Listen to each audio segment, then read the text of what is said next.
Vamos já começar meio sem roteiro. Tem um roteiro, mas vamos começar já.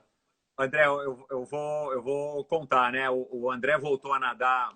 Ó, o Carlão, o André voltou a nadar, eu acho que foi esse ano, cara. Tá tão confusa essa história do Covid que eu acho que foi esse ano. Se não foi esse ano, foi no final do ano passado, lá no clube, né? Na turma do Luiz Gandolfo. E a turma de triatletas, né, Ah, cara? o André andando no Pinheiros? É. Ah, é? E- Sabia. É, ele é sócio. E Ah. ele Carlos, começou a... pera um pouquinho só. Carlos Sargenti entrou. Gente, é o Carlão. Carlão! Aí, ó, Mas aí O André tá conta. me figuras. Mas, Vou contar, né, rapidinho aqui, né, André? E olha, aí pessoal, depois ele vai contar uma história do André, que é o treinador de triatlon nosso aí também. Ainda não está começando oficialmente, mas vamos lá, Michel. ele voltou a nadar na turma do Pinheiros e ele começou a nadar de bermuda de ciclismo, bermuda mesmo, de ciclismo, porque ele via todo mundo nadando de bermuda. Mas aí eu falei, André, cara, essa bermuda aí não dá certo, cara. É uma bermuda de natação, cara. Porque ele tava Vai tanto tempo pesar um pouquinho, afastado, né? ele estava tanto tempo afastado, cara, que ele começou a nadar, ele viu o pessoal de bermuda, ele falou, cara, não vou nem tirar a bermuda, né? Tava com a bermuda, pulou na piscina de bermuda, eu falei, André, cara, ele tava coitado. Ele é forte, né, cara? Ele tava cansando nos tiros de 50 na piscina de Eu, 50 aí. eu imagino que Aí aquele depois ele acabou enchimento, ficando. que aquele enchimento enchia de água, né, cara? Encharca, né, cara? Aquilo ali é uma Encharca, sorvete cara. desse tamanho, cara. Bem, Mas enfim, pessoal, vamos lá. Vamos começar aqui. Boa noite a todos. Legal ver a turma entrando aí, muita gente conhecida entrando, né? A gente já está completando aí um mês de lives, né? E isso tem sido uma experiência muito interessante para todos nós, né? Porque faz com que a gente mantenha um relacionamento com a equipe, né? E também traz para cá conteúdo relevante, né? A gente tem tido aulas toda semana de funcional misto, mas também temos entrevistado gente bacana, médicos, treinadores, né? E hoje, conforme prometido e divulgado, né? Eu estou entrevistando uma pessoa que eu conheço há muitos anos, né? Que é o Michel Bogli. A gente é do mesmo clube, né? Como vocês sabem aí, o pessoal que me acompanhou no live que eu fiz, eu contei um pouco da minha história. Eu sou da natação, né? Vim para cá, para São Paulo, no final dos anos 70, em 77, e entrei no Pinheiros, e o Pinheiros foi meu clube, e é meu clube de coração. Eu sempre falo que eu sou Pinheiros e corintiano, né? E não o inverso, né? Pinheiros, para mim, é mais importante que o Corinthians. O Pinheiros é realmente meu clube de coração. E por viver no Pinheiros, pessoal, né? Pinheiros é um celeiro de atletas, sempre foi um celeiro de atletas, né? Dos melhores atletas do país. E eu tive muito a felicidade de conviver com muita gente bacana lá, e gente que começou na época do início do triatlo, né? E eu lembro que o Michel, né, Michel? Você foi um dos caras que começaram naquela geração dos anos 80, né? Então, de novo, agora oficialmente, né? Michel, nasceu aonde, São Michel? Você nasceu em paulistano, São... Você é paulistano. paulistano mesmo, né? Ah, Tá recém feito 50 anos, né? Você não queria falar, né? Mandou até uma foto lá que não parece, porra, cara, você me mas sacaneou eu... com essa foto, né, cara? Sabe O que Carlão, acho que depois o te Carlão conto. Inteligente já me zoou hoje, eu não lembro quem que me zoou. Eu falei, cara, todo mundo tem um passado. Felizmente eu me orgulho do meu passado, né? Então, vamos lá. Tem que se orgulhar. Agora, o mais engraçado é que tem gente, várias bichonas do Pinheiros, esse Carlão não vale nada. Tem gente que ainda confundiu a história, né? Tem gente que achou que aquela foto era minha. Aí eu falei, não, cara, aquela ali é o Michel, eu nunca tive aquele corpo. Sempre fui um cara, na época, que eu era nadador magrinho, cara, né? Daí não tinha nada de musculoso. Michel, me conta um pouquinho, né? Então você é paulistano, tem um irmão, né? Que eu lembro do Pinheiros, né? E Também. que corria também bem, né? O meu Ele... irmão, na verdade, o meu irmão, ele pratica esporte da maneira como eu acho que é a maneira mais saudável. Ele leva a sério, mas ele não coloca na frente de outras coisas que ele estabelece como prioridade. E, cara, nos últimos... Ele sempre correu, sempre. Ele tem 2 anos, 1 ano e meio a menos do que eu. Mas quando ele começou a correr, eu ainda estava, acho que, competindo triatlon. Ele corria bem, mas aí ele ainda estava numa fase de trabalhando muito no mundo corporativo e tal. Ele nunca colocou a corrida na frente de nada, né? Ou nem para competir, então ele sempre corria e sempre se aproveitou do biotipo magro, alto, longilíneo. Então ele corria bem. E depois, agora, nos últimos, sei lá, talvez 6, 7 anos, ele começou a pedalar, cara, que foi uma surpresa, assim, gigantesca. Participou de competições onde ele, amadoristicamente, mas participou de E há competições... quanto tempo atrás, Michel? Desculpa. Acho que uns 7 ou 6 anos mesmo. Sério mesmo? Ah, é? Começou a pedalar, Ah, é E, mesmo? e resultados, assim, performances muito boas, inclusive me superando de longe, mesmo eu com a bagagem e tal, enfim, como amadores, né, que somos hoje. Mas, assim, Sim. meu irmão deu muita canseira, me deu muita canseira em treinos na USP, na ciclovia, na estrada. Isso, acho que deve fazer isso uns 6, 7 anos que ele começou, e começou com tudo. E hoje ele está mais leve, ele pegou mais... Michel, peraí que deu uma congelada ali, né? Deixa eu só voltar aqui, vamos voltar à conexão. Voltou a conexão agora, deu uma congelada antes, Michel. Me fala uma coisa, o teu irmão, ele é mais velho que você? Mais novo, 1 ano e meio. Um ano e meio mais novo. Você vê que interessante, né, pessoal? Nós estamos falando aqui com o Michel, para quem está entrando aí. A gente estava falando, começando a falar sobre a história do Michel, e ele falando do irmão dele, que eu conheço também do Pinheiros há muito tempo, que corria muito bem, e que há só 6, 7 anos começou a pedalar e começou a bater o Michel, que a gente vai saber que no ciclismo o Michel tinha um dos seus pontos mais fortes no triatlon, né? Lembrando a todo mundo, pessoal, quem quiser fazer pergunta, a gente vai deixar as perguntas para o final, tá legal? A gente tem 1 hora certinho de tempo para seguir aqui. Então as perguntas ficam aqui embaixo, onde tem aquele símbolo de interrogação. Você clica lá e faz a pergunta para a gente, que depois, no final, eu vou procurar pedir para o Michel responder, tá? Vamos lá, Michel, você se formou em... Em educação física, mas não fiz o diploma, né? Não tirei o diploma por conta de várias greves que houve na USP e tal. Eu acabei não me formando com um diploma, mas foi educação física. E agora eu me formei recentemente em marketing. Agora, depois de velho, eu resolvi me formar em marketing depois de ter trabalhado indiretamente com marketing. Legal. E como eu falei, né, eu te conheço há muito tempo de treino, mas em que esporte você começou, Michel? O polo aquático. Na Polo verdade, aquático, assim, né? lá no clube. Na verdade, assim, contando rapidamente a minha história até os dias de hoje. Eu era um garoto hiperativo, né? Não tinha esse diagnóstico que hoje em dia, né, os pais logo levam no médico, diagnosticam e tal, mas eu era um cara com muita energia, moleque, é, é, daqueles que chegavam em casa vermelhos, assim, né, de tanto correr e tal.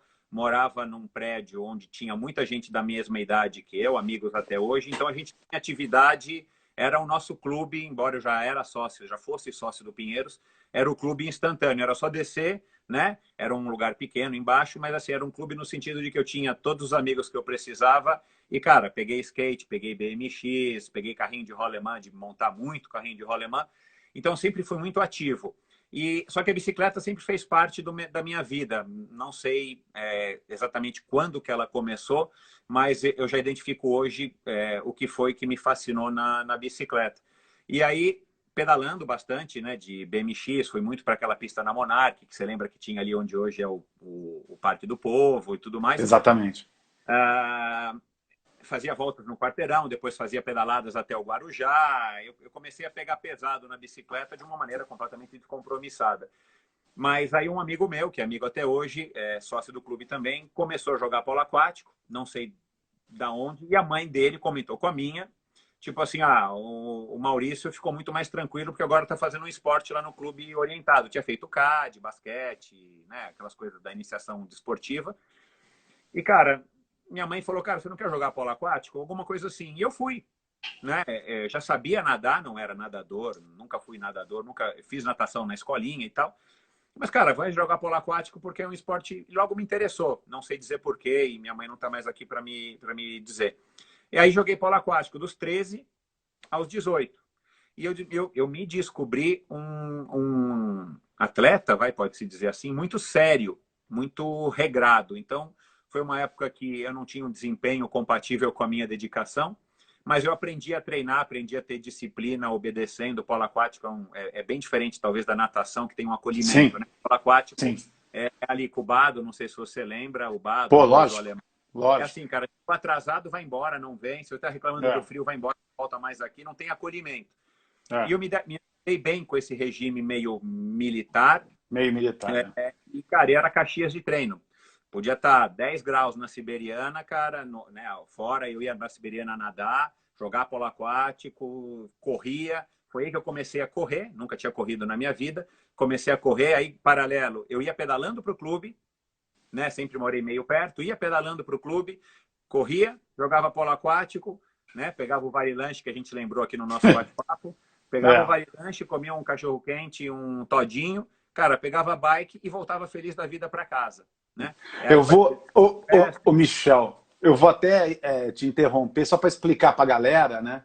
Assim, quando ele falou siberiana, pessoal, Ah, o é legal. Pinheiros, o Clube Pinheiros tem a piscina coberta hoje, né? Mas nos anos 70, anos 80, não tinha essa piscina coberta, né? E mesmo para aquele, quando estava a piscina coberta aberta, o polo aquático, ele treinava na piscina descoberta. Só que na piscina descoberta tem a piscina de 25, que era aquecida, quer dizer, ficava Aquecida. 23 graus, né? No inverno, 22, que para nadador não é gostoso assim, não é que. É gostoso num verãozão, mas no frio não é gostoso. É. Mas a siberiana, pessoal, ficava 17, 18 graus, entendeu? Então, Não é à a toa gente que quer. tinha esse apelido, né?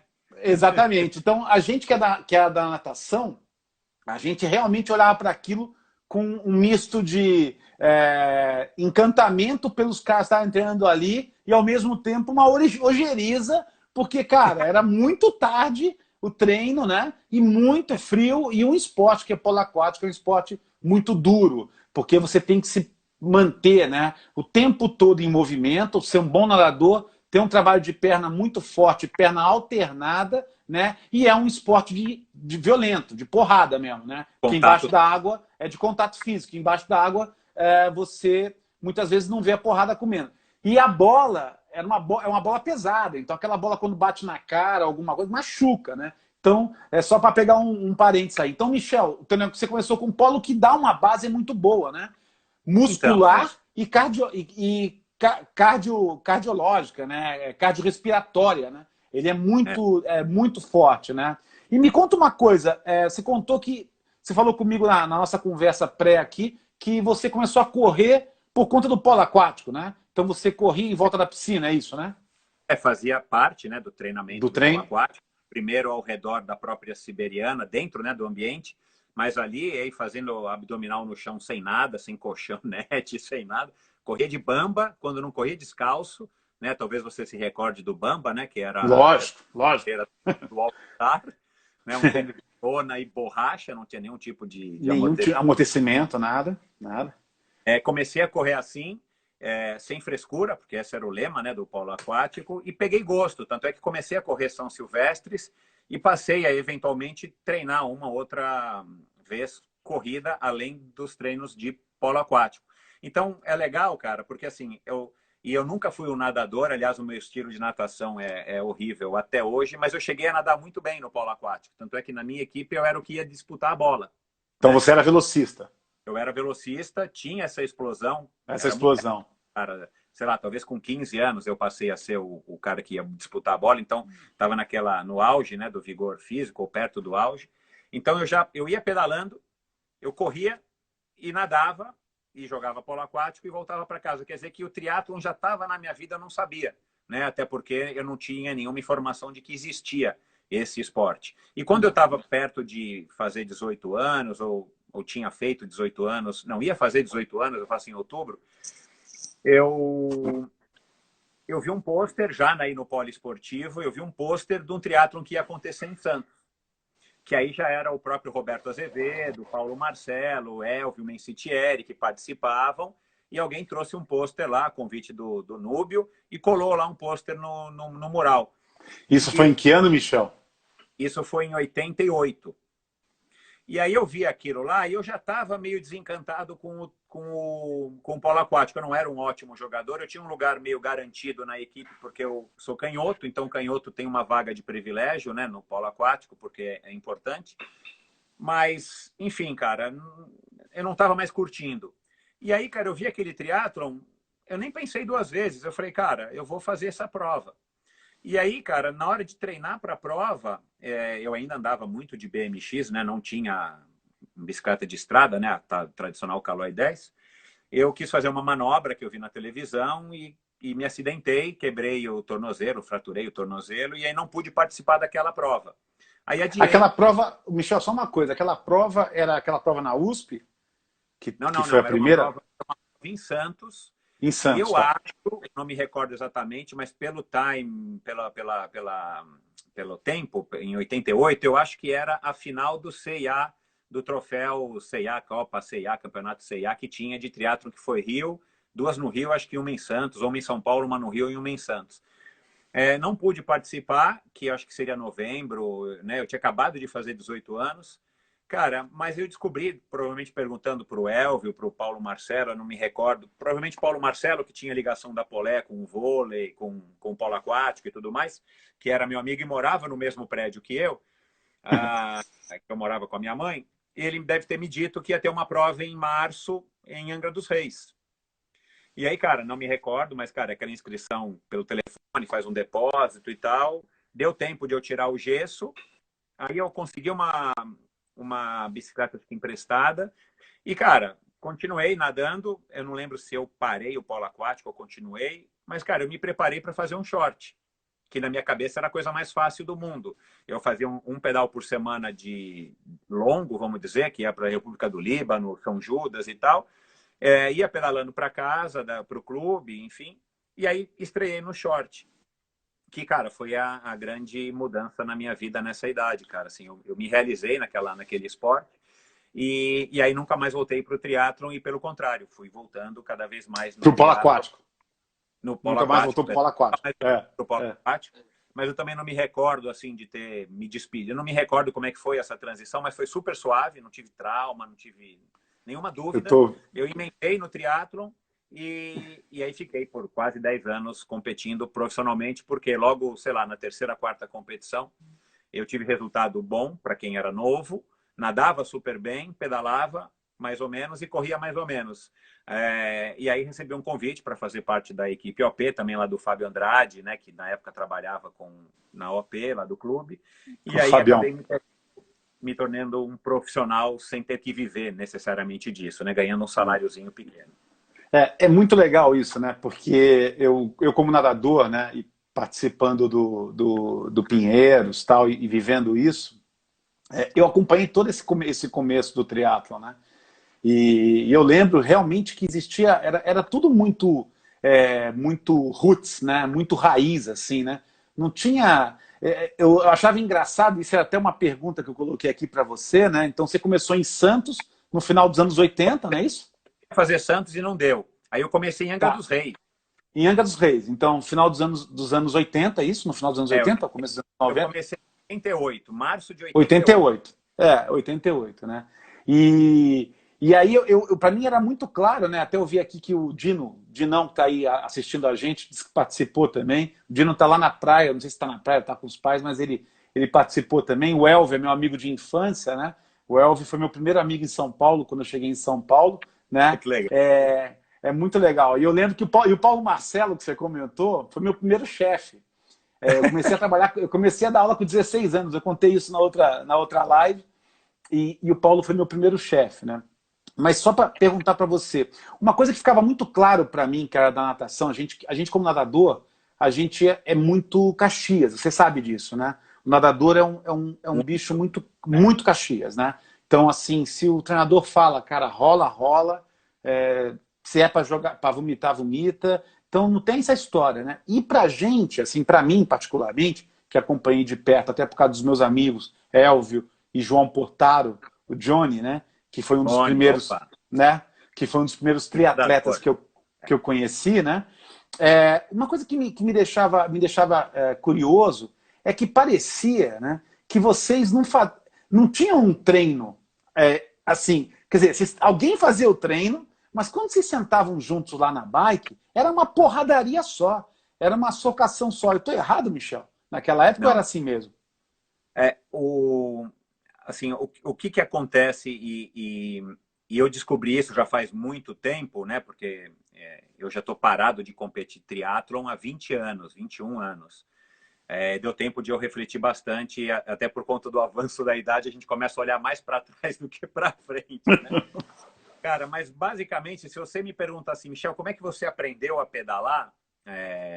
Cara, foi na base, assim, cara, da tentativa e erro e de não querer me colocar numa situação ruim. Por exemplo, indo para a estrada, que a gente ia todo final de semana e depois eu passei aí todos os dias da semana sozinho, não ir para a estrada ou não ir para o tal do pelotão do aeroporto, que antigamente a gente chamava de pelotão do aeroporto, saía da USP, ia para o aeroporto e voltava, o aeroporto de Cumbica, porque, cara, você se via sozinho. Cheia para a estrada. A primeira vez que eu fui para a estrada, eu aguentei.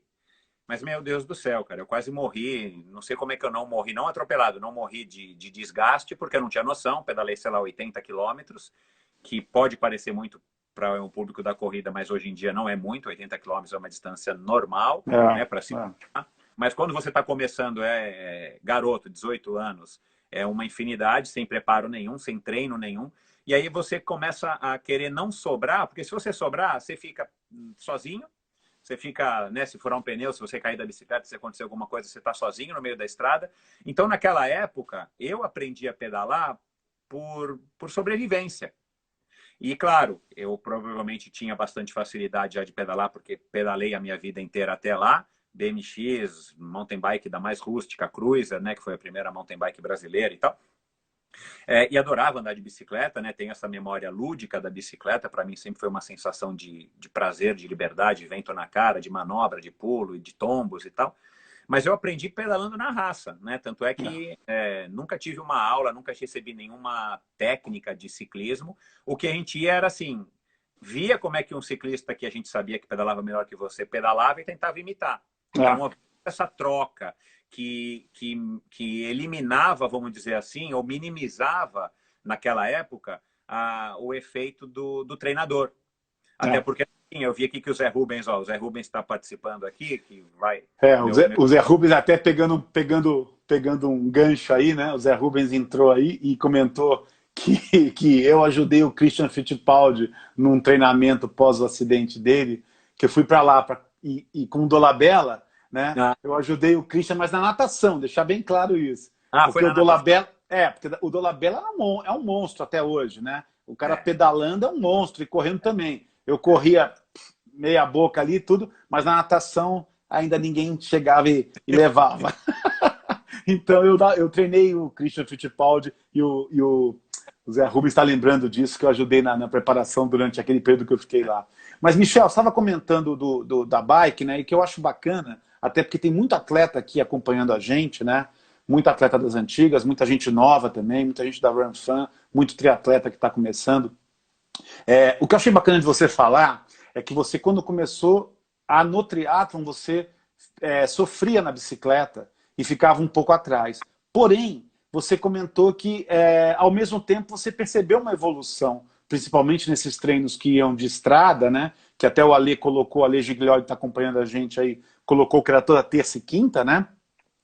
Que ia lá para Guarulhos também, fora o sábado, né? E você falou que você começou a evoluir. E a memória que eu tenho, e não é memória, né? Eu sei que é real, né? É de você pedalando muito forte, né? E até o André colocou aí que você foi um dos poucos caras a bater o Oscar Galindes num pedal, né? Então, o que eu queria deixar um link nessa história da importância de você ter sempre feito o esporte ciclismo, né? Seja para ir para lá e para cá, seja no mountain bike que você falou e no BMX, né? Então a gente comenta muito disso, da importância que é fazer o gesto desportivo, né? De se treinar aquele gesto desportivo. Então, se você quer melhorar a corrida, você tem que correr, né? Se você quer melhorar a natação, você tem que nadar. Parece meio óbvio isso, mas isso mostra a importância, né? Eu tinha um dos meus primeiros atletas, meu primeiro atleta de corrida, né, o Cebola, era um cara que você olhava para ele e você falava que ele era tudo, menos corredor. Só que ele treinou com o Marcelo Ockberg, que está aí acompanhando a gente, ele treinou pista. Então, a primeira maratona do cara comigo, ele fez 3:10, que naquela época era um tempo assim, hoje é bom, naquela época era sub 3, né? Era impensável. Então, é só para fazer esse gancho que eu acho legal você ter comentado, né? Michel, falando de triatlon, né? Você fez mais ou menos 150 provas, é isso, né? Mais ou menos ao longo da tua carreira, né? Me conta uma coisa, qual que foi o melhor resultado? O teu melhor resultado foi no meio Iron, não é isso? Na época era a única prova na América do Sul que era seletiva para o Ironman do Havaí, organizada pelo mesmo Djalma Madruga, que já tinha organizado provas de Ironman, o Ironman oficial, embora não era uma franquia, né? Tinha a chancela do Ironman e chamava-se Ironman. Ele começou organizando as provas de Ironman no Brasil, por conta do destaque dele, né, lá nos Estados Unidos, como nadador, e depois como triatleta. E aí depois o Ironman acabou se mostrando, enfim, complicado de realizar. Ele cortou a prova para ser um meio Ironman, que na época, né, não é o 70.3 que é hoje, era o meio Ironman. E ele organizou por vários anos essa prova em Porto Seguro. Em Porto Seguro, lugar fresquinho, né? Lugar fresquinho. Mas assim, era um astral muito legal, né, cara? Assim, era uma época muito legal e tem essa história de que é praia, tem essa similaridade da temperatura, do astral com o Ironman do Havaí, então foi um lugar bem escolhido por ele e tinha uma mínima estrutura, né, de percurso, de mar e de estrutura de segurança para os atletas. Era uma prova muito legal, muito bem organizada. E aí, em 96, sei lá, talvez na minha quarta, quinta, sexta tentativa, eu acabei vencendo e justamente dei um pouco de sorte e venci do Galindes, né? Que aí eu acabei ficando com essa fama de que fui o primeiro cara no Brasil a vencer o Galindes. Depois, infelizmente para ele, mas felizmente para nós brasileiros, ele acabou perdendo do Leandro e de outras pessoas, mas sempre mantendo uma certa liderança aí no triatlon até hoje. Eu vou aproveitar e falar para o pessoal que é mais novo, né, o pessoal que entrou nesse meio agora, né, de triatlon, tá aí o Marcelo Arantes acompanhando também a gente, que é um novo triatleta, né, e outros que estão aqui da equipe. O Oscar Galindes foi um dos melhores triatletas do mundo, né, o melhor da América do Sul durante muito tempo, né, e um dos melhores pedais do mundo, né Michel? Ele foi considerado o melhor pedal do mundo em alguma época, não me recordo agora exatamente. Eu também, eu lembro mais ou menos disso também. Então, só para dizer que essa conquista do Michel, lá em Porto Seguro, de ter ganho do Oscar Galindes, é uma conquista muito importante, porque o Oscar Galindes realmente foi um monstro, né? Para ser o melhor pedal do mundo em triatlon, você tinha que ser um monstro, você não pode ser só um cara bom. Né? E o Michel. E o Michel, até pegando um gancho, né? Porque as pessoas talvez não conheçam o Michel, quem não conhece ele não conhece o biotipo do Michel, né? Mas o Michel sempre foi um cara grande que eu digo forte, né? Até por causa do polo aquático. E o que mais me impressionava, Michel, lá no Pinheiros, é que a gente chegou a competir, acho que 2 vezes juntos, no biatlon, né? Lá do clube. E como eu era nadador, né? Eu saí em primeiro da água, porque eu estava muito bem na época, eu saí em primeiro da água. Mas era um desespero, né? Porque eu sabia que vocês iam vir me buscar, né? E você vinha com aquele corpo que, pô, cara, a gente via que era um cara forte, pesado no sentido de músculo, né? Mas, cara, correndo para 3 e baixo, né? Era um absurdo. Me impressionava muito isso, Michel. Sempre foi uma coisa muito bacana. Me fala uma coisa, fazendo uma relação entre o triatlon daquela época e treino, né?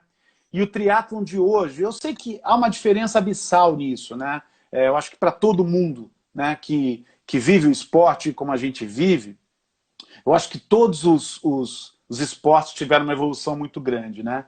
Como é que você vê, assim, né? Eu estava falando dos treinos, né? Que a minha impressão que vocês treinavam, eu sabia que tinha treino, que tinha planilha e tudo mais, mas quando eu via vocês na bike, parecia que estava sendo uma socação mesmo. O cara esquecia aquela história dos limiares, né? De ser um treino mais leve e mandava a pera, né? Exatamente para também não ficar para trás. Como é que você vê a diferença daquela época para hoje, Michel? Um pouco, se dá para falar dessa relação aí, dessa correlação. O que eu acho, assim, não dá para comparar se aquela época foi melhor ou foi pior, porque comparar universos completamente distintos. E eu confesso que na minha jornada no Endorfina, nesses 3 anos, eu aprendi isso, porque a gente tem aquela nostalgia, e aí tem a ver com a nossa idade também, mas com a nossa experiência, de que na nossa época era mais legal, porque tinha isso, nananã. Eu ainda posso até eventualmente pensar isso, mas é injusto, porque eu não vivo o mundo de hoje com a tecnologia que tem hoje, com os recursos que tem hoje. É óbvio que hoje é mais legal, né? Eu não consigo ter essa sensação física, porque eu não vivo o treino de hoje em dia, embora eu continue treinando. E na minha época tinha uma coisa que hoje não tem, que na minha opinião era uma vantagem, mas tinha desvantagens, que era a história de você estar fazendo uma coisa que era completamente desconhecida. Hoje, um amigo meu, o Amilcar Altemani, que talvez não sei se Conheço, você recorda, conheço, né? conheço. Já Índice passou para pelo índice pra, índice pro Ironman do Havaí, melhor do isso. mundo, um dos melhores do mundo, né? Na categoria.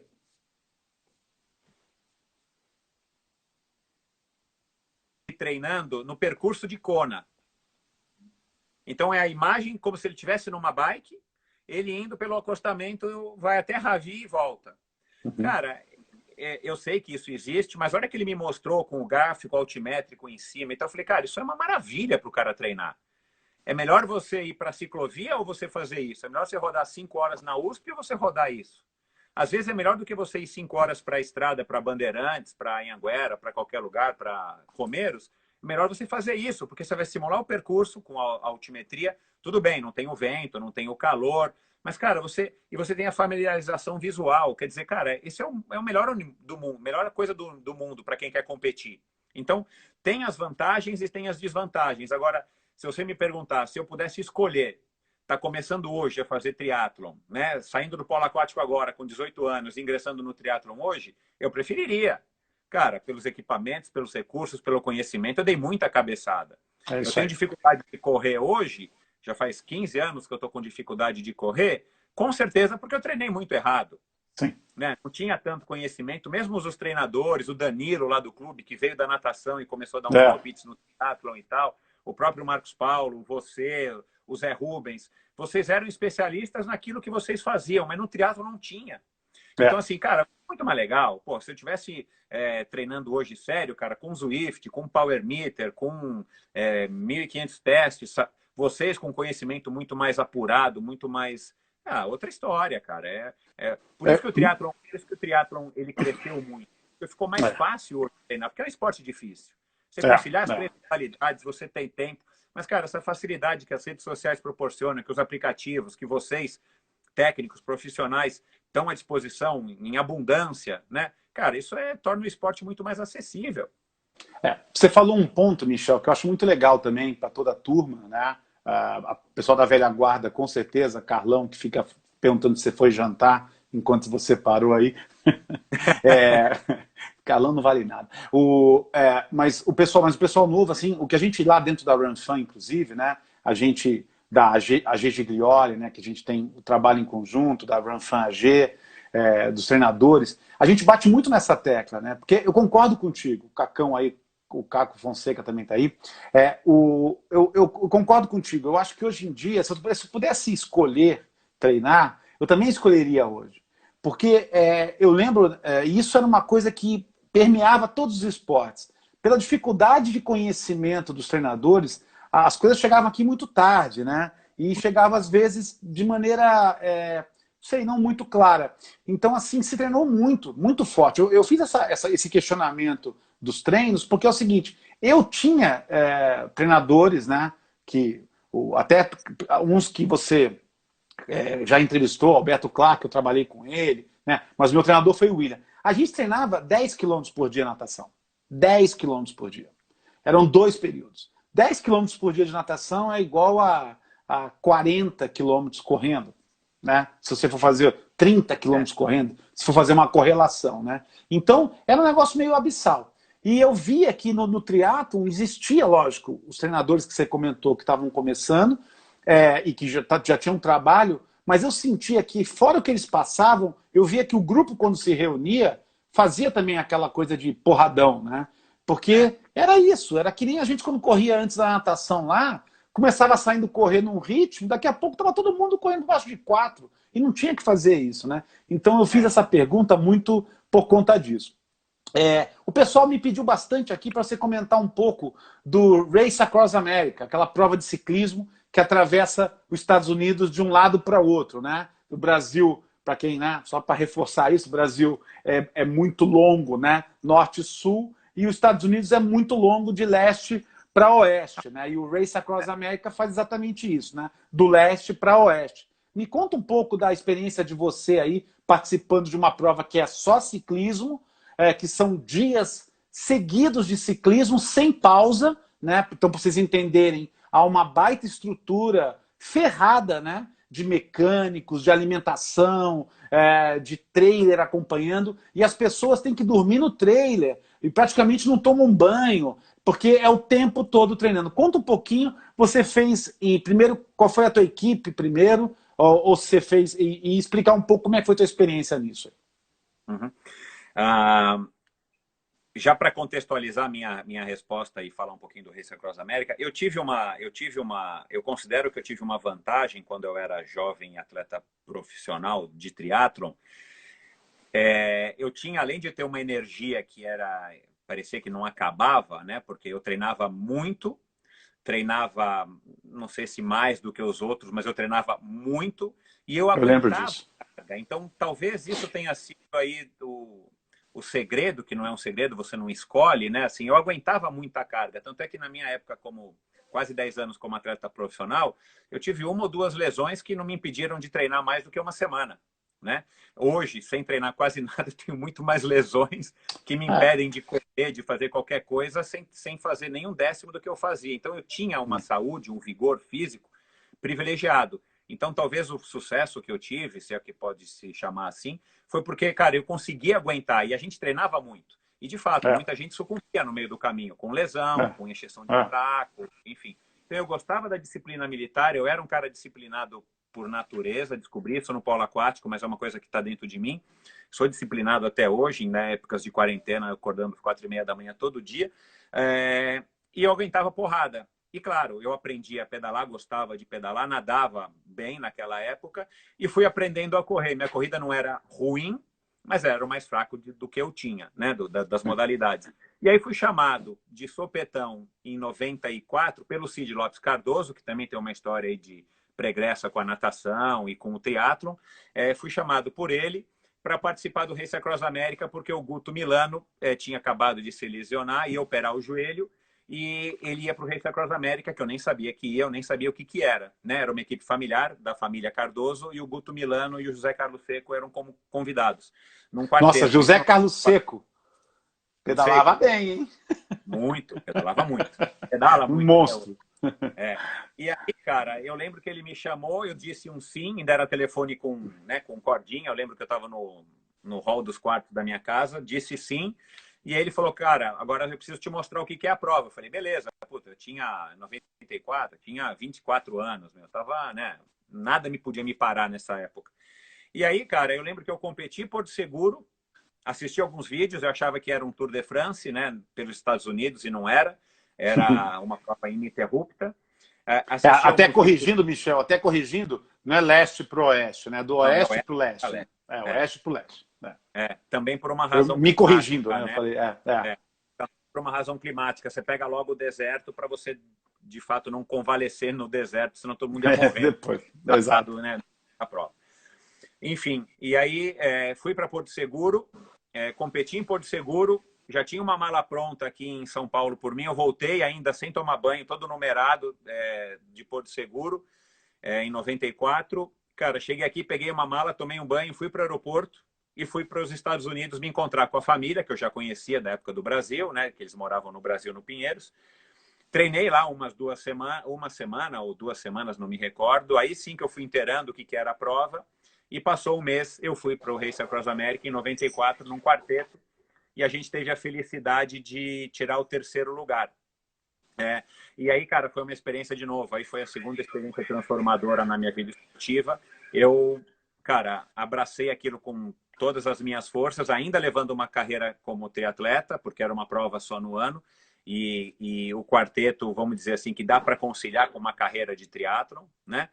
Talvez não hoje para os profissionais de hoje em dia, que são muito especializados, mas naquela época eu ganhava do Athlon do Célio Balheiro, lá na Companhia Atlética do Shopping Morumbi, e conseguia ganhar um meio Ironman, né? Ainda não tinha feito provas de Ironman, mas em 94 foi minha estreia no Ironman do Havaí, depois do Race Across America. Aí depois voltei em 95, pro Race Across America fizemos em quarteto e fomos segundo colocados. Aí em 96, né? Porque 96 foi o ano das Olimpíadas de Atlanta, né? A gente que se recorda. Ganhei o meio Ironman de Porto Seguro e em 97 eu voltei para o Race Across America e fomos de novo terceiro colocados. E aí foi o ano que tudo aconteceu. Todo esse acúmulo de ganhar biatlon, de ganhar triatlon, de fazer meio Ironman e ganhar ou ir super bem, fazer Race Across America e ir super bem. Cara, alguma hora assim o Michel sucumbiu. E aí em 97 eu não consegui terminar o Ironman de Porto Seguro. O meio Ironman de Porto Seguro, que nessa época já era 2/3. Foi o primeiro ano que foi, quer dizer, o único ano que foi 2/3 antes de virar um Ironman novamente, 97. E eu fui para o Race Across America e foi meu pior desempenho. Eu não consegui pedalar direito, desapontei a equipe. Mas mesmo assim nós fomos terceiro lugar. E aí, cara, aquilo foi transformador. Eu parei de fazer triatlon, porque surgia então, também soube no clube e através das televisões a cabo, as provas de aventura. E aí, para mim, as provas de aventura eram tudo que eu gostava, que era múltiplos esportes, desafio, que eu já não tinha mais tanto no triatlon. Já estava acostumado com o triatlon, já tinha dominado, vamos dizer assim, aquele mistério do triatlon. E aí fui para as corridas de aventura e comecei todo o processo de novo, de aprendizado, de descoberta, de perrengue, de passar a noite perdido no meio do Que mato. barato, que legal. Pô, Michel, é bacana ouvir isso, porque da aventura eu lembrava pouco, e até você sabe que o nosso responsável técnico é o Caco Fonseca, que é da Corrida de Aventura, né? Então, eu quero gravar o Caco, eu vou te convidar, porque já teve ouvinte meu que te chamou, que te recomendou. Isso aí. Pega, tem muita história. O Caco fez até uma live aqui. Pessoal, Michel, a gente vai ter que acelerar. A gente tem 10 minutos só agora. Eu tinha muitas perguntas para você. Vão atrás das perguntas. Então, só para deixar claro que o Michel foi 3 vezes para o Race ou 4? Desculpa, não peguei. Não, foi 5. 5 vezes para o Race Across America. É inacreditável. Inacreditável. Aí eu fui em 2001 em dupla e ganhei, batemos o recorde, foi recorde. Pessoal, só um parênteses. Race Across America em dupla, galera. Sabe o que é isso? Quantos dias pedalando? Cara, 7 dias e 1 hora, em 2.500 quilômetros cada um. 7 dias pedalando em dupla, ou seja, enquanto um está pedalando, um tem que descansar. Qual era o máximo de sono que você fez nesses 7 dias? Cara, 40 minutos por vez, né? Assim, porque a gente pedalava 1 hora.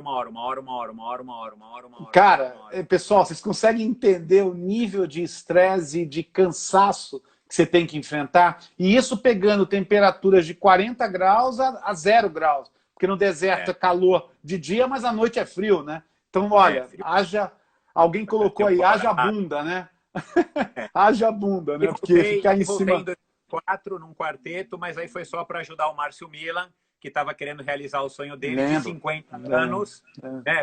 Em 2004, o Márcio Milan tinha 50 anos, a minha idade hoje, e ele estava querendo ser presente o Race Across America, e fomos, enfim, para ajudá-lo, participar da equipe também, pedalar, mas assim, para ajudá-lo a realizar esse sonho.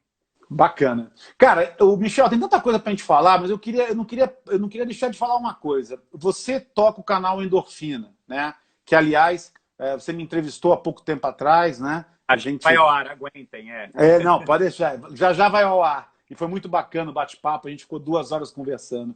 E no Endorfina, você entrevistou Fernanda Keller, Armando Barcelos, Oscar Galindes, Fernando Nabuco.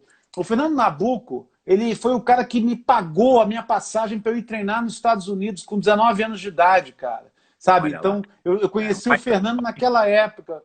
Um cara muito bacana, né? Leandro Macedo, um dos maiores atletas do país. Alberto Clark, com quem eu trabalhei na natação no Clube Pinheiros. O Henrique Avancini, da mountain bike, né? Quer dizer, um monstro, né? De mountain bike. O Carlos Dolabella, que eu comentei já algumas vezes, né? E você entrevistou 2 caras que eu admiro demais, cara. Todos esses eu admiro. Mas tem 2 caras que eu sou realmente... que é o Bernardinho, né? Que você entrevistou, E você entrevistou também o Djalma Madruga, cara. E o Djalma Madruga, que pouca gente talvez saiba, o Djalma Madruga foi o primeiro nadador americano, ou seja, das Américas, a nadar abaixo de 8 minutos nos 800 metros, e isso em 1980. Quer dizer, o cara é um monstro. Conseguiram bater o recorde dele há pouco tempo atrás. No Brasil ainda não bateram. Então, assim, é um monstro, né? Me conta uma outra passagem aí que você achou interessante disso e por que você montou o Endorfina? Eu vou começar por esse final. Ainda hoje me perguntaram isso, né? Na verdade, eu quis fazer o Endorfina porque eu era fã, continuo sendo até hoje, de podcasts. Basicamente eram podcasts de música que eu ouvia na época e me atiçou a vontade de criar um programa meu que ia ser de música com esporte, duas paixões e esporte. Nunca tirei essa ideia do papel, o tempo foi passando, eu, claro, esqueci isso. E aí, há 3 anos, um pouquinho mais de 3 anos atrás, eu resolvi montar um podcast meu, só que aí eu falei, cara, agora eu vou atrás, né? Agora eu vou me informar como é que eu faço e tal. Fui autodidata, fiz várias pesquisas, ouvi palestras online, pesquisei e tal. Criei um mini escopozinho do projeto, que ainda é o projeto original até hoje, não tive que mudar nada, também fui feliz nesse aspecto. E resolvi fazer como um desafio, né? Que é o que muita gente tem feito hoje na quarentena, né, cara? Aprender uma nova língua, ler mais livros, enfim, fazer novos exercícios, né? Enfim, a gente está tendo que se reinventar. E eu quis fazer isso no pleno curso da minha vida e acabou dando super certo, né? O foco era começar com o triatlon, onde eu tinha mais facilidade, mais penetração. E se a coisa desse certo, eu iria expandir. Aí, depois de 6 meses, eu já percebi que o negócio tinha dado certo. E aí, cara, comecei a abrir para outras modalidades e chegou onde nós estamos hoje, né? Zé Rubens, agora na segunda-feira, Zé Rubens Delia, finalmente eu consegui gravar com ele. Vai ser o meu 153º episódio. Quer dizer, já gravei com muita gente, já gravei com você, que vai ao ar ainda, né? Acabei de gravar com o Gustavo, do programa Fôlego, que vai ao ar na quinta. Para falar dos convidados, cara, para ser bem sincero, as histórias se misturam tanto na minha cabeça, porque eu converso, Que é difícil, né? Ainda conversas longas, né? São conversas enfim, num formato mais íntimo, onde a gente vai a fundo na história das pessoas. Mas todo convidado, sem exceção, eu aprendo alguma coisa, isso é o meu barato do Endorfina, né? Não é uma coisa que eu faço para ganhar dinheiro. Adoraria ganhar dinheiro e viver disso, mas ainda não dá. Eu aprendo muito com os meus convidados e aprendo de primeira mão, porque eu que estou ouvindo em primeira mão deles, né? Nas perguntas que eu faço, nos questionamentos. Agora, é claro, Bernardinho, cara, eu tinha visto palestras dele online, né? Que não são as palestras que ele faz aí públicas, presenciais. Mas, cara, a perspicácia do cara na hora de me responder, de abordar um assunto, de emendar com outro, são fenomenais, né? Tanto é que o episódio com ele está fazendo um sucesso. O próprio Henrique Avancini é um cara que é diferenciado, ainda falei hoje também, não lembro com quem, cara, que é um cara que vai levar o nosso esporte para um outro nível. Esse é um cara que é privilegiado, é um excelente atleta, é dedicado, é um cara inteligente, é um cara com uma base de formação que permite com que ele tivesse chegado onde ele chegou e vá muito mais longe. Então eu vou descobrindo de cada convidado, Jaqueline Mourão, que foi uma expoente aí do mountain bike, continua sendo, voltou agora, já tem 8 Olimpíadas em inverno e verão. Cara, o próprio João Amoedo, que foi um episódio que eu gravei, não tinha tanta lembrança dele, mas ele competiu nessa época no triatlo. O Marcos Paulo acabou me apresentando para ele, o João Paulo Diniz.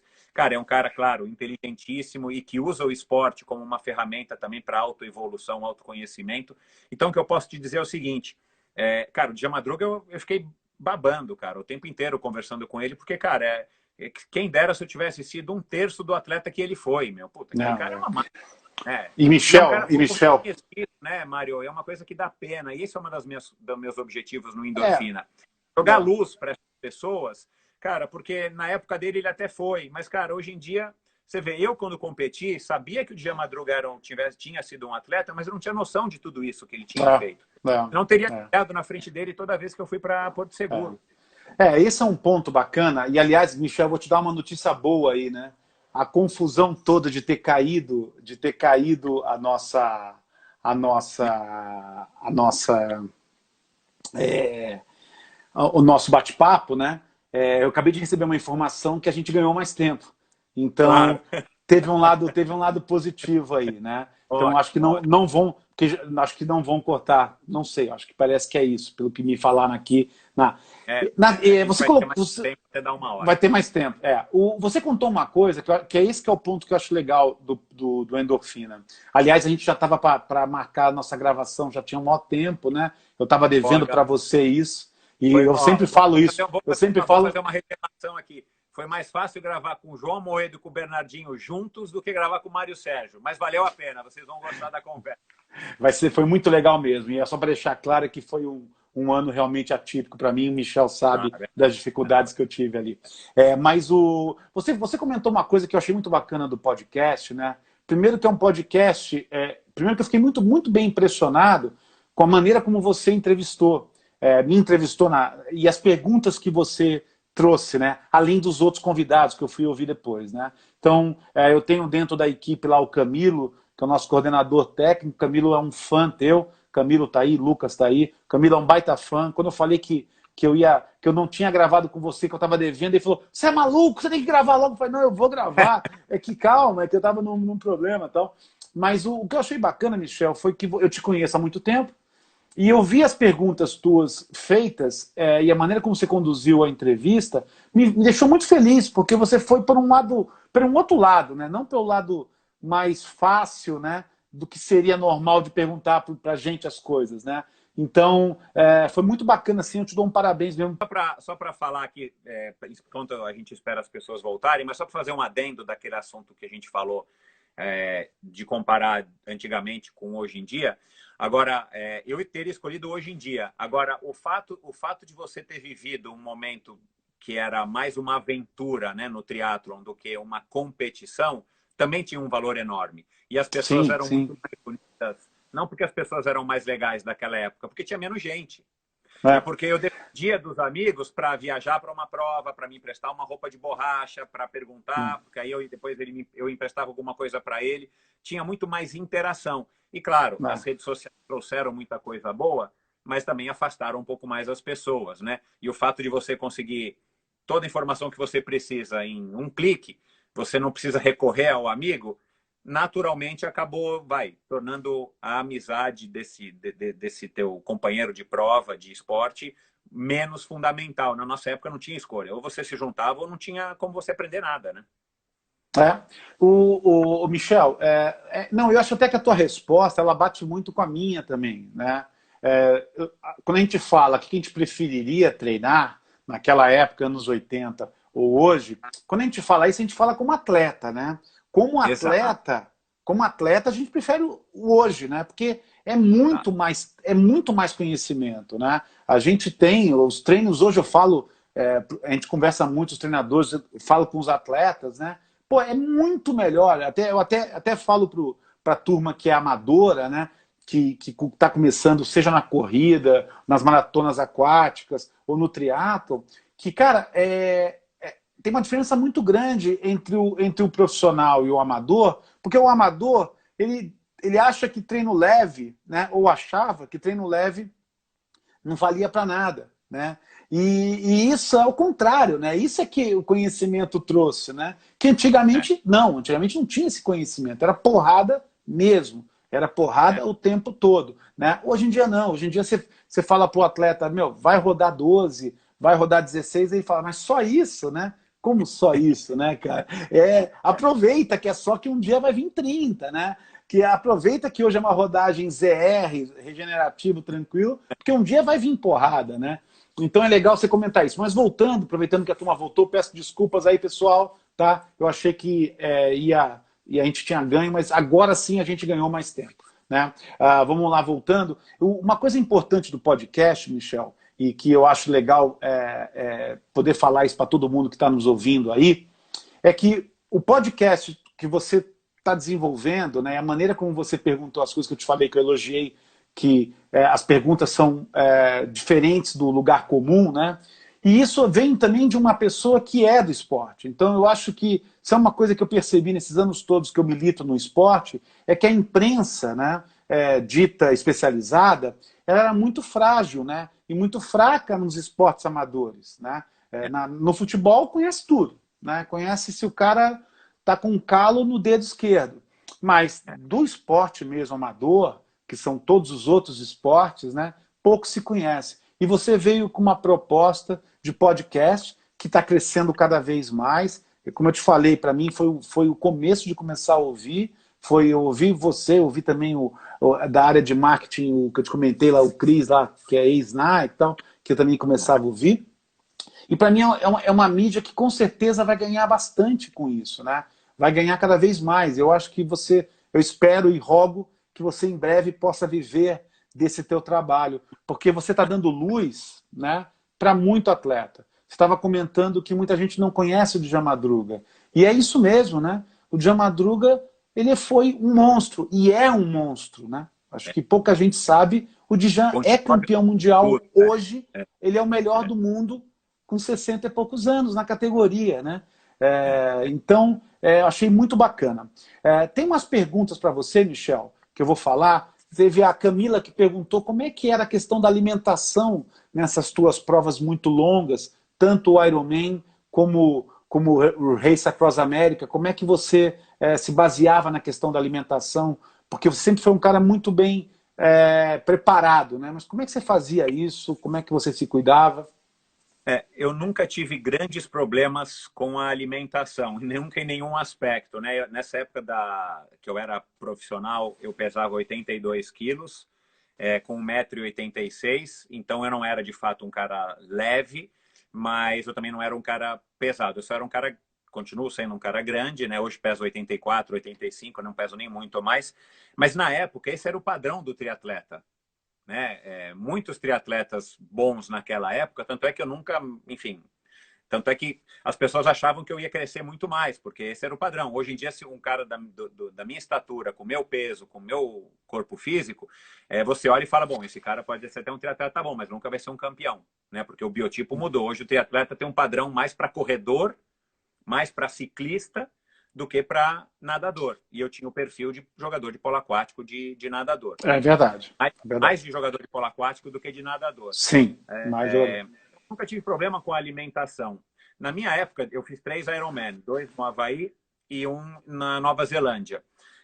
Eu me alimentava com batata, e eu sempre gostei de comer salgado em provas longas. Nas provas de meio Ironman eu também comia batata cozida e comia barra. Na época que eu competia, eu acho que nem gel existia. Minha última prova de Ironman foi em 96. Eu acho que não existia no Brasil gel, se eu não me engano, o Shazam depois pode me corrigir. Mas eram as barras, que na época era Power Bar, né, que era uma barra importada que eventualmente até existia para vender no Brasil, e batata e Coca-Cola, enfim, aquilo que te davam na competição. Aí já no Race Across America, que você tem estrutura para se alimentar e você vai, claro, passar vários dias, como eu participei 5 vezes, né, que foi de 94 até 2004, passei por todos os tipos de experimentos e de alimentação, inclusive com nutricionista, a Patrícia Bertolucci, teve um ano que foi o Lancha Júnior e por aí vai. Mas, cara, basicamente é suplemento, gel, que aí sim, né, você tinha a condição de ter gel, acho que a partir de 95, se eu não me engano, gel, suplementos líquidos. Teve um ano, 97, que por acaso eu fui mal, mas não teve a ver com a alimentação, que a gente se alimentou 90% de uma dieta líquida de um produto que era, inclusive, estava sendo lançado no Race Across America, um substituto de refeição. Mas, cara, numa prova como o Race Across America, de 7 dias, que foi o máximo que eu fiz, 6 dias, 5 dias, é comer comida, massa, às vezes pizza, porque também você tem uma estrutura, mas você não tem uma super estrutura, né? Você está em movimento o tempo inteiro. Então, basicamente era isso, suplemento do que para que você precisava suprir, e aí uma alimentação mais gostosa, às vezes sorvete. Em 2001, só para terminar, eu tomei tanto suplemento, aquele suplemento R4, que na época ainda era um produto novo, eu tomei tanto R4 que eu tive algum problema na minha língua, que até descobri qual é o nome, mas agora me fugiu, que minha língua secou. As papilas gustativas ficaram todas afloradas. Eu passei os últimos 2 dias do 7 tomando 90% da minha alimentação sorvete, porque era uma coisa que eu colocava na boca e escorregava, né? É claro, Caramba. muito mais acostumado com a prova, eu já estava muito mais ambientado. Dupla é um ritmo intenso, mas não é o coração na boca o tempo inteiro. Então, dava para, nessa 1 horinha que eu estava descansando, tomar um meio pote de sorvete com algum líquido, alguma coisa, nos últimos 2 dias e me mantive saudável e rendendo o que eu tinha que render. Legal. Até a Patrícia Bertolucci está acompanhando a gente aí, Michel. Mandou um aceno. Amigo Cross América, não lembro agora qual foi o ano. Eu dei treino para a Patrícia de natação, né, Patrícia?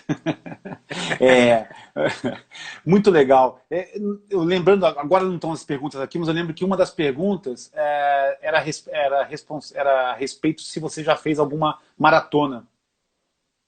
Cara, eu fiz várias maratonas, mas nunca inscrito. Eu corri a maratona de São Paulo, corri a maratona de revezamento do Pão de Açúcar inteira. Ainda me lembrei outro dia aí na frente do Vila Lobos, a hora que subia lá na Bajiru e voltava, maratona no Vila Lobos e tal. Mas nunca tive esse interesse de correr maratona. Vou me inscrever, vou treinar para uma maratona. Aliás, eu acho que a primeira maratona que eu corri foi no Ironman do Havaí 94, se eu não me engano. E você, dessas que você fez mesmo sem inscrição, qual foi o melhor resultado teu? Acho que foi 2h50, 2h51, alguma coisa assim. Tempasso, né? Longe de ser um tempo qualquer, né? Então, a corrida não era uma corrida ótima perto do meu ciclismo e da minha natação, mas era uma corrida que eu me virava. Aprendi a me virar. E de novo, o que me impressionava é isso que você falou, Michel. O que me impressionava na época contigo era o teu tamanho para a corrida, entendeu? Mesmo sendo uma coisa David Scott, Mark Allen, né? Mas você era mais forte que os caras, na minha opinião. Eu acho que você era um pouco mais forte que os caras. O Mark Allen era um pouquinho menor, né? Mas eu era o David Scott, né? Que também não corria muito bem, né? E aí eu lembro que me impressionava o fato de você conseguir mover aquela massa, né? Mover para frente, né? Ao custo de muito dia, pode ter certeza. Eu acredito. Bem, a gente está chegando no final, né? Daria para ficar aqui muito tempo conversando, né? Deixa eu ver, tem mais uma pergunta aqui que me fizeram. Tá. Eu vou ter que perguntar isso, porque é a segunda vez que ele me pergunta isso, que ele coloca aqui. Carlos Sargento, Carlão, né? Anos 80, um dos primeiros triatletas, modelo, né? Naquela época, falou o seguinte, para eu comentar sobre o prêmio do triatleta mais bonito que você recebeu em 1990 e 91. Ele me pediu 2 vezes, eu tinha que falar. É uma queimação, né? É uma queimação de filme. Vamos escancarar as coisas aqui. Ganhou mesmo, Michel? Ganhou o prêmio mais bonito? Não, mais bonito? Ganhei. E o Carlão acha que o título deveria ter pertencido a ele, né?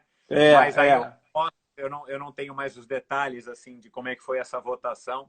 Mas na época era então a Tamara que fundou uma associação das triatletas. Eu lembro disso. União do Triatlon Feminino, UTF. É verdade, é verdade. Ainda teve, né? Esse é um capítulo à parte, mas a gente ainda teve uma época no triatlon que as mulheres eram menos valorizadas do que os homens, né? Como dos esportes. E a Tamara, muito ativista e tal, a triatleta que ela foi e continuou sendo até pouco tempo atrás, ela resolveu, junto com a Patrícia Bertolucci, com a Ariane Malola, né, das corredeiras, junto com umas outras meninas, agora a Renata, a Aquino, eu não me recordo agora todas, resolveu fundar essa união, uma associação que nada mais é do que era um grupo de mulheres, não tinha nada formal no papel, mas era bem organizado e pleiteava junto aos organizadores premiações equivalentes e enfim, largadas junto e tudo mais. E aí, cara, numa reunião de final de ano, elas fizeram uma votação lá, não lembro nem como é que era, não era online, né, porque não existia, mas uma votação do triatleta mais bonito. Eu não sei nem se houve uma outra votação, se houve só um título ou não. E acho que é por isso que o Carlão tá mordido, porque ele achou que ele tinha que ter ganhado porque ele foi modelo, um puta de um cara boa pinta. O Carlão também era... Eu lembrava mais. Obrigado por ter lembrado, Carlão. Para nós, pobres mortais, né? Quando a gente chegava perto de vocês, não tinha nem como não tinha para ninguém. A mulherada só olhava para vocês. Tem uma pergunta muito interessante aqui do Camilo, que ele falou o seguinte, dentro de todo esse pessoal aí que você entrevistou, né, sobre treinamento e tal, e o perfil dessa turma, valeu, Marcão, e o perfil dessa turma, o que você colocaria assim como uns pontos dos atletas assim que se, se equivalem ou que são parecidos dentro desses todos esses perfis que você falou? Eu falo isso, Michel, porque a gente tem muito triatleta aqui, muito corredor, muito nadador que está acompanhando a gente e que estão começando no esporte já fazem algum tempo, mas o que você poderia passar, né, desses caras que você entrevistou? O que entre eles tem de comum em relação ao esporte? Então, é meio que um... eu não falo muito disso, porque não tenho tanto espaço para falar no endorfina, mas para as pessoas com as quais eu convivo e também para muitos dos meus ouvintes, eu comento. Eu comecei a fazer o endorfina para um desafio. Minha proposta inicial era mantê-lo por 6 meses, aí fazer uma avaliação. E eu sabia que nesses 6 meses, minimamente, eu ia ter aprendido um monte de coisa para me desafiar, para sair da zona de conforto. Mas também, esse era um objetivo. Mas o outro das pessoas em geral. Eu adoro bater um papo, eu adoro conversar com pessoas mais velhas, mas principalmente pessoas com experiências diferentes das minhas. Adoro, adoro. Então, cara, eu estou tentando, eu acho que eu nunca vou atingir esse objetivo, mas eu estou tentando criar ou determinar, ou estabelecer, ou aprender alguns padrões de sucesso entre todas as pessoas que eu conversei. Né? Esses 150 e poucos convidados que eu gravei, você incluindo, são pessoas de sucesso. São pessoas com histórias completamente distintas, são pessoas com passados, com biotipos, com condições financeiras, com condições de oportunidade, com tudo diferente. Mas todos vocês tiveram sucesso e estão tendo sucesso nas suas carreiras, nas suas profissões, nas suas vidas pessoais. Por mais que a gente, como, enfim, vocês como pessoas públicas, né, você como um convidado, né, como o Mário Sérgio, treinador da Run and Fun, criador da Run and Fun, mas em outros âmbitos da vida. Eu estou tentando pescar um pouco disso para ver também se eu evoluo como ser humano, né? Que esse é meu grande barato, assim. Eu cheguei numa idade, depois de alguns anos, que eu falei, cara, eu preciso me tornar melhor, né? Eu preciso evoluir, eu preciso melhorar no meu relacionamento, eu preciso melhorar na minha profissão, eu preciso melhorar como pai, preciso melhorar como esportista, porque eu quero viver muitos anos e quero viver bem, mas quero ser uma pessoa boa. Então, eu estou buscando isso constantemente. O que eu posso te dizer, assim, de bate-pronto nessa pergunta que me pegou de surpresa, é o seguinte. O grande segredo de todo mundo que eu conversei, cara, é porque em algum momento, pode até ser que não tenha sido a vida inteira, em algum momento, cara, ele desenvolveu uma paixão por aquilo. Seja a natação, seja o triatlon, seja a corrida, seja a nutrição. Ela desenvolveu uma paixão. E aí eu aprendi com o pai do Igor Amorelli, cara, que eu nunca tinha parado para refletir, que a palavra amador vem daí, né? Você é uma pessoa que ama aquilo que você faz. Você é um amador, você pode ser um amador profissional.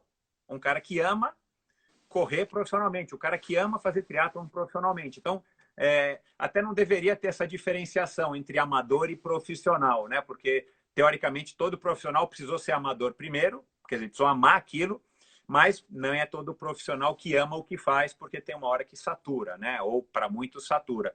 Mas acho que a primeira coisa que eu poderia dizer, e pode parecer óbvio, mas talvez não seja tão óbvio para muita gente quando encara pessoas de talento como o Avancini, sei lá, propriamente você, ou mesmo o Marcos Paulo, que está aqui participando, né, que tem um sucesso enorme no que vocês fazem, mas, cara, com certeza vocês amam. Né? Eu conversei com o Marcos Paulo, conversei com você, vocês amam o que vocês fazem. O João Amoedo ama o que ele faz, o Bernardinho ama o que ele faz e está amando o ciclismo porque desafia ele. A primeira coisa é o amor. Aí, claro, a gente pode falar de algumas características, cara, mas todo mundo teve uma persistência, né? E eu gravei hoje um episódio que vai ao ar em breve com o Gideone Monteiro, cara, e eu conversei bastante sobre isso com ele. Ele teve uma persistência, o Avancini teve uma persistência, Jaqueline Mourão teve uma persistência naquilo que eles se propuseram a fazer de madruga, cara. Porra, numa época que, a natação era preto e branco, literalmente, cara. Como é que ele conseguiu, né?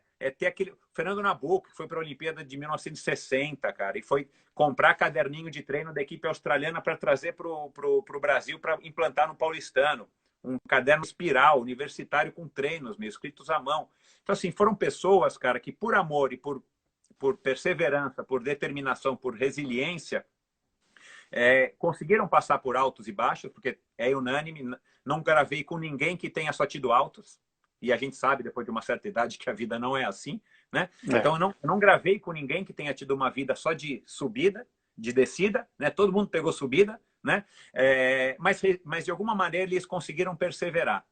Por mais que chegaram ao fim do poço, por mais que tiveram dificuldades, né? Gravei com o Diogo Ratacheski, que, da noite para o dia o cara ficou tetraplégico, né? Paralítico, perdão, Diogo. Gravei agora com um atleta que, com 34 anos, ficou cego.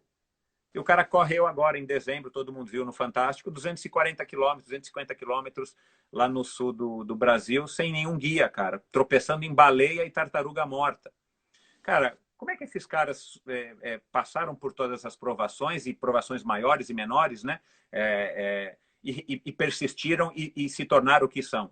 Cara, porque foram atrás de um sonho. Mas antes disso, é porque elas amam o que fazem. Muito legal. Em idades diferentes, talvez em épocas diferentes, ame menos ou ame mais. Mas, cara, eu acho que esse é um grande segredo para que a gente tenha sucesso no que você quiser fazer. Cara, se você quiser jogar videogame, né, para as crianças, cara, que você ame o que você faz, você vai ter sucesso. E tem que ter perseverança, né? Pô, muito legal. Michel, essa do amador eu adorei, viu, cara? Eu não tinha nada para essa palavra. Também nunca tinha pensado a respeito. Muito legal mesmo, cara. Olha, infelizmente a gente está chegando no final, né? Na verdade, a gente, sem dúvida nenhuma, foi o live mais longo que a gente já fez, né? Peço desculpas aí pelas quedas que tiveram e tal. É um prazer muito grande ouvir você. Antes da gente fechar, eu queria só dar uns recadinhos, né? Pessoal da Run Fun, não esquece de baixar o app Step Fun. A gente está com um app que monitora passos da galera dentro de casa, tudo. Então a gente está fazendo uma brincadeira. Então, galera da Run Fun, baixa o app lá e lembra de todo dia dá só um clique nele para subir os dados. A gente está fazendo uma competição de quem anda mais passos, porque a gente vive um momento, né, que a gente não pode deixar a peteca cair, né? A gente tem que continuar em movimento, né? É muito importante isso, é muito importante todos nós estarmos aí em movimento, procurando se alimentar bem e procurando dormir bem. Aliás, esse é um ponto engraçado, Michel. Eu tenho conversado com muita gente, com os atletas, com os treinadores, e a grande maioria, tirando todos os problemas que estão acontecendo no mundo, né, e aqui no Brasil, tá ruim? Não tá ouvindo? Você não tá ouvindo, Michel? Não? Não tá ouvindo? Que pena. Bem, então vamos encerrar aqui, só dar o recado para a turma que está ouvindo. Funcional, segunda-feira às 19h30, terça-feira às 19h30, quarta-feira vai ter o Footcore. Não percam essa live sobre Footcore, que é um trabalho com o Dr. Rodrigo, muito bacana. Quinta-feira, o treino da ASICS, então a gente vai fazer o treino junto com a ASICS quinta-feira, e sexta-feira vai ser com o Caco, tá? Então não percam, tá legal? Pessoal, não está ouvindo mais? Michel, não está ouvindo? Acho que não, né? Não está ouvindo. Bem, vamos encerrando aqui. Obrigado. Obrigado, pessoal. Obrigado a todos vocês. Valeu mesmo. Espero que vocês tenham gostado. Endorfina. Acompanhem o Endorfina. Vejam podcast. 150 podcasts, não sei o quê. Tem podcast pra caramba para vocês. Acompanhem lá. Tá? E obrigado pela força, obrigado pela presença. Nos vemos depois aí. Valeu, pessoal. Tchau, tchau.